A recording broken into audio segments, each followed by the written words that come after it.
Hi, I'm Tom Bailey with Kneehab. This video is intended to provide a brief tutorial and overview on the Kneehab fitting process for reps so they can practice and prepare before the actual visit. There are three main stages to a Kneehab fitting. The first is the introduction, where you're going to introduce yourself and the product. The second is the fitting, where you're actually going to place the gel pads onto the Kneehab garment.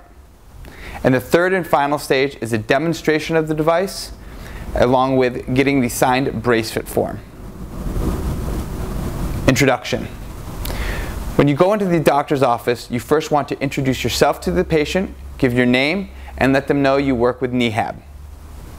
Next, you want to let them know that the Kneehab device was prescribed by their physician to help with quadricep strengthening and rehabilitation. And also let them know that studies have shown for ACL patients that they've actually been able to reduce their recovery time by about half when using the Kneehab device. That's a result of three key factors associated with the Kneehab. The first being the larger pad coverage area when compared to traditional stim. The second being the multi-path technology, which is going to focus on the VMO and randomly fire the other muscles, creating muscular confusion for the re-education process. And the third and final one being this is the patient's device to keep. They can take it home, use it there 3 times per day, 20 minutes per session. Fitting. For the fitting of the Kneehab device, you're going to open the first box, which is the Kneehab garment box. Has left or right printed on the outside of the box. Typically I confirm this with the patient before going any further and placing the gel pads.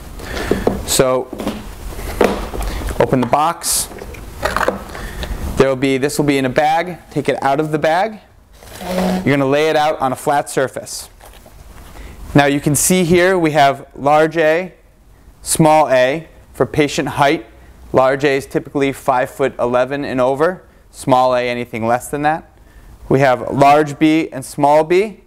The large B is for large patients. The small b is fairly standard or for patients with major atrophy. These two are standard sizes, one size fits all, and the pads always go in the same location for these. So there is a bag inside the box. You're going to tear away the top part, and as you can see there's some sticky left on here, but it's because this is a demo unit. But you'll remove the pads from the bag, place them to the side. I typically place the height pad first. And what you're going to do is remove the sticky side that's with the gold tracings on the back. That's what actually gives it its conductivity because it connects to these metal studs here. You're going to remove the sticky side. That can go in the garbage. And place it based on patient height. I'm going to assume a short patient with major atrophy, so that will go in small a. Make sure you get really good connection between the pad and the garment and that it's stuck on very well so that you get good conductivity. The second pad is based on circumference of the patient's leg, small b, large b. You're going to remove the pad on the side with the gold tracings. And I'm assuming a patient with major atrophy, so it will be small b here. Place it right there. And again, make sure you get good contact between the metal studs and the back sticky side. And then finally, the two standard units. This pad is for the VMO specifically.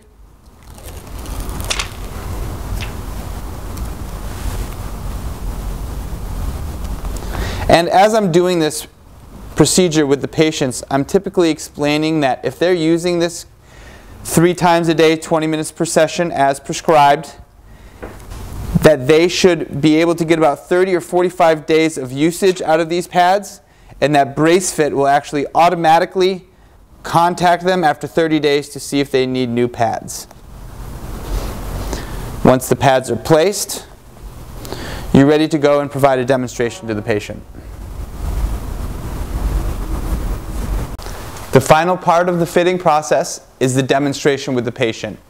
Typically what I'll do is pull up a stool or a chair to sit next to the patient so that they can achieve my same frame of reference. Once we're sitting next to each other, I'm going to grab the garment, and first I'm going to explain that this device actually is going to go on your skin, not over your pants. I'm going to do the demonstration over the pants, but it actually needs to contact your skin when using the garment. So the first thing the patient's going to do when they use it at home is they are going to remove these sticky pads on the back. But they need to save these plastic covers. I'm going to leave them on for the purpose of this demonstration since I'm wearing my pants. But when they get home and they attach this to their skin, they remove these plastic pads so their skin is in direct contact with the sticky surface. They also need to save all of these so that they can reapply after use and maintain the adhesiveness of the pads. Once all of these plastic backings are removed, they're going to take the garment and place it approximately 1/4 inch above their kneecap. Then they need to press down to make sure that the adhesive sticky pads are well connected to their skin. Then use the Velcro straps to secure the device. You want it to be tight, but you don't want it to be cutting off circulation. The way you'll know it's tight is that the patient can extend and contract their leg and the device does not slide down over the knee. Once the device is connected to the leg, I bring the controller in to show the patient the controller. The controller comes in this box here. I show the patient that the controller recharges like a cell phone. This is the charger, plugs directly into the wall. The controller plugs in right there. When they get home, they should charge this for 3 hours. That's the first thing they should do. I remove the controller, put this to the side.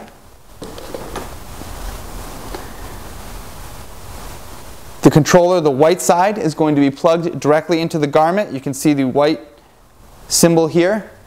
You're going to plug that facing up into the garment. This is the controller.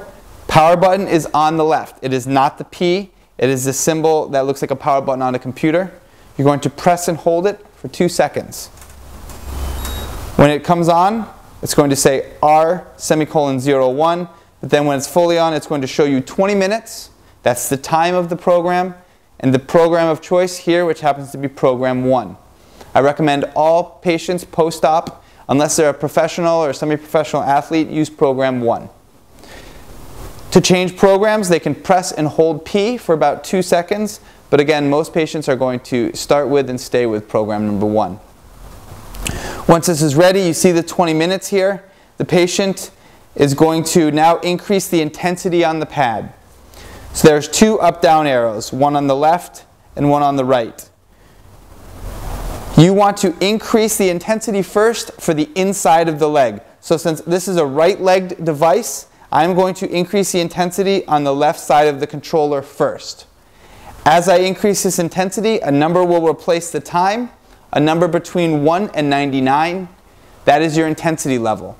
I tell patients that typically they're going to find intensity levels between 40 and 60, and what they want to look for is a comfortable tingling and a visible contraction in the muscles. So comfortably tingling and visibly contracting. Once they find their setting here, again, which can go all the way up to 99, they need to find that level where it's comfortably tingling and visibly contracting. Then they're going to increase the other side to about 5 or 10 points lower. As soon as that's done, the timer automatically starts when you're hitting these buttons. There's a nice little pocket here on the side. The patient can sit back, relax, watch TV while the device runs. After 20 minutes, it will beep at the patient. Take the controller out, hold the power button to turn it off, unplug it, take the Velcro straps off, place the plastic protective pads back onto the adhesive conductive gel pads, and then they can store it in the bag or the box that's provided with the Kneehab unit. Here I typically put it back in the box for the patient.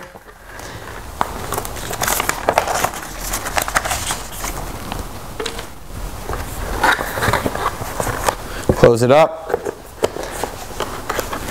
And after that, as I'm boxing it back up, I give the patient the Brace Fit National DME signature form to use. You're just going to check down these boxes, have the patient write their name and signature with date here, your name, date, and signature with your phone number below. You keep the white copy, patient keeps the yellow copy, and you're all set. Kneehab fitting is complete.